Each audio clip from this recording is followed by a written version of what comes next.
भाजपा के राज्यसभा सांसद वरिष्ठ नेता ज्योतिरादित्य सिंधिया धार जिले के एक दिवसीय दौरे पर जिला मुख्यालय घर पहुंचे थे। यहां पर सिंधिया द्वारा कोरोना काल में मृत पदाधिकारियों के घरों में जाकर शोक संवेदना व्यक्त की गई।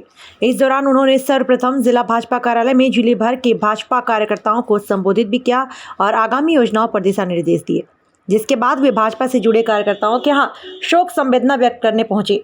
वहीं राज्यसभा सांसद ज्योतिरादित्य सिंधिया ने पत्रकारों से चर्चा करते हुए बताया कि विगत 1 माह से लगातार प्रदेश भर में भ्रमण पर है और कोरोना से पीड़ित पार्टी से जुड़े पदाधिकारियों और अन्य लोगों से लगातार संपर्क बनाए हुए हैं।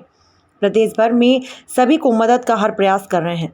साथ ही कांग्रेस के सवाल पर सिंधिया ने बताया कि कांग्रेस हर स्थिति में राजनीति ढूंढती है और हर परिस्थिति में राजनीति करती है।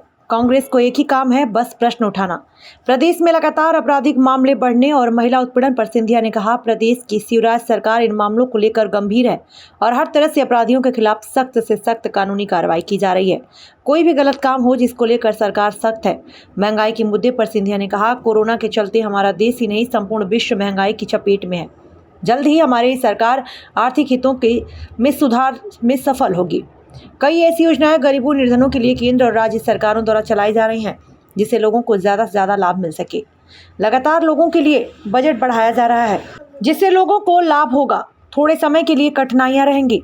हमारा प्रयास है कि तीसरी लहर ना आवे। सभी नियमों का पालन करें। टीकाकरण अभियान में भाग लेंगे तो देश और हम सुरक्षित रहेंगे और आर्थिक गतिविधियाँ भी बढ़ेंगी। ज्योतिरादित्य सिंधिया के दौरे में प्रदेश मंत्री तुलसी सिलावट, बदनावर से विधायक मंत्री राजवर्धन सिंह, दत्ती गांव प्रभारी मंत्री प्रभुराम चौधरी, सांसद छतर सिंह दरबार, धार विधायक नीना वर्मा, जिला अध्यक्ष राजीव यादव सहित भाजपा के जिले के आला पदाधिकारी, नेता एवं बड़ी संख्या में कार्यकर्तागण मौजूद रहे। धार से डॉक्टर अशोक शास्त्री की रिपोर्ट। कल मेरा दौरा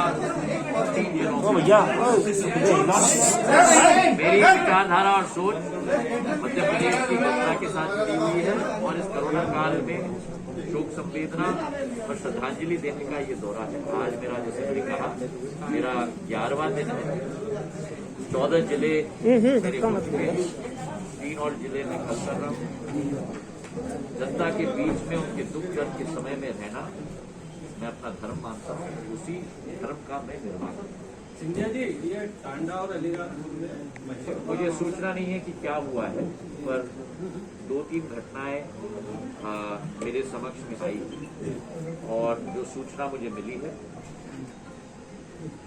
उसमें प्रदेश सरकार ने तीव्र एक्शन लिया है। देवास की घटना में लोगों को अरेस्ट भी किया गया है, उनके विरुद्ध सख्त कार्रवाई हो रही है।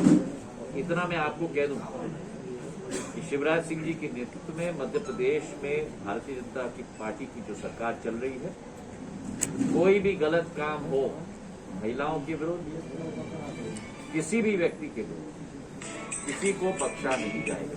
सर, ये ईंधन का जो बढ़ता काम है, इसको लेकर कुछ प्लानिंग है? देखिए,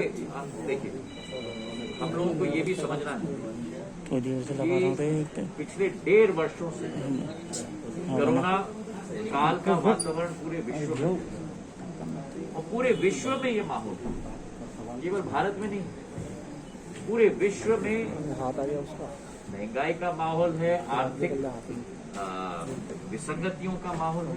पर उन विसंगतियों में भी प्रधानमंत्री नरेंद्र मोदी जी के नेतृत्व में भारतीय जनता पार्टी की सरकार गरीबों के लिए, निर्धन लोगों के लिए पूर्ण रूप से संकलित होकर हजारों योजनाएं चला रही है।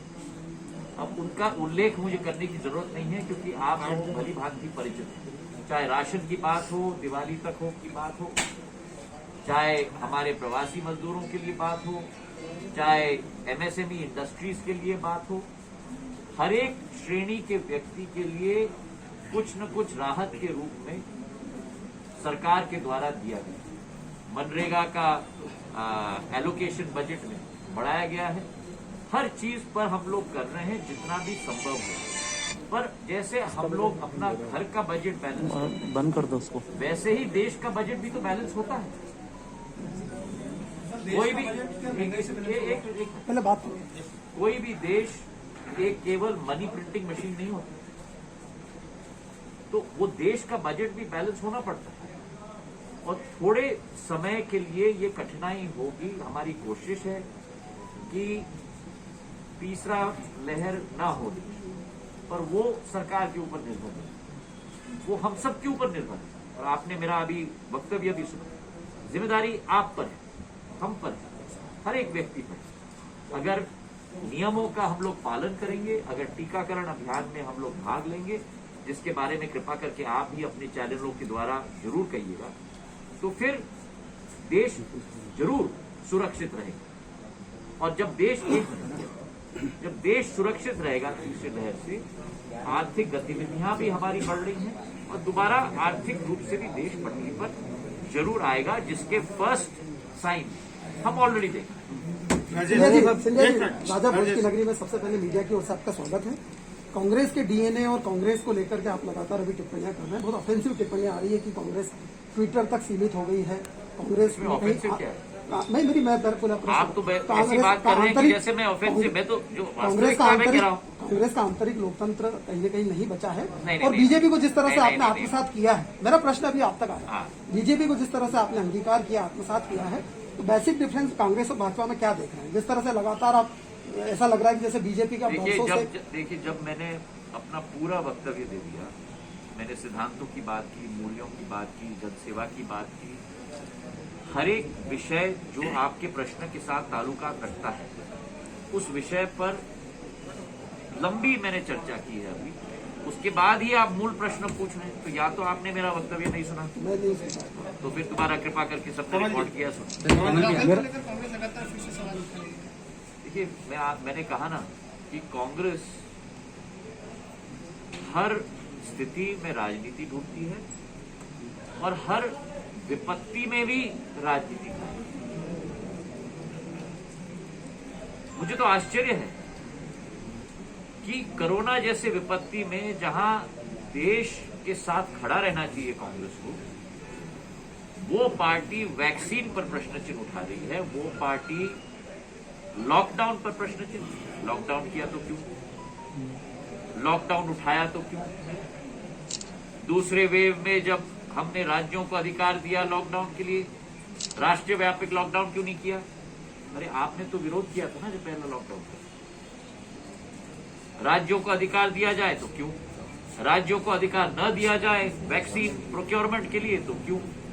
तो कांग्रेस मुझे लगता है अपने आप में उलझी हुई है। एक ही काम है प्रश्न उठाने का, और अगर आपत्ति में भी अगर विरोध ही इसको कांग्रेस को दिखता है, तो कांग्रेस ने तो अपना भविष्य अपने आप ही चुन लिया।